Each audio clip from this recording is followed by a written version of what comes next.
Be prescriptive with clients. Good morning, team. Clients don't pay consultants to be vague.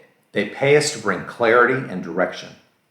A common mistake in consulting is giving the client information without giving them enough guidance. We share findings, options, observations, and risks, but we stop short of saying what we believe should happen next. That's not enough. Clients want more than analysis. They want judgment. They want perspective. They want help making progress. You see, being prescriptive means you're willing to translate what you know into a clear recommendation. It means you're willing to say, based on what we're seeing, here's the best path forward. That doesn't mean you're being arrogant.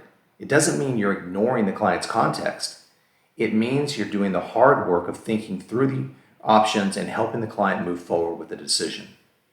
Strong consultants don't hide behind endless possibilities. They narrow the field, they explain the trade-offs, they make a recommendation.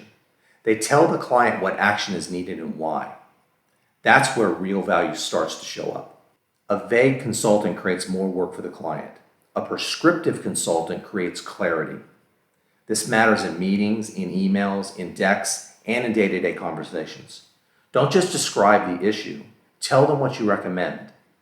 Don't just list 3 paths. State which one you believe is the strongest and why. Clients may not always take your recommendation, but they should never have to guess what it is. You see, being prescriptive is a sign of confidence, preparation, and good consulting maturity.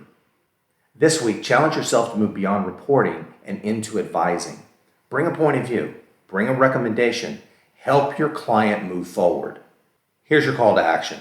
In your next client conversation this week, don't stop at just describing the issue and the options. State your recommendation clearly and why you believe it's the best next step. Let's have a strong week.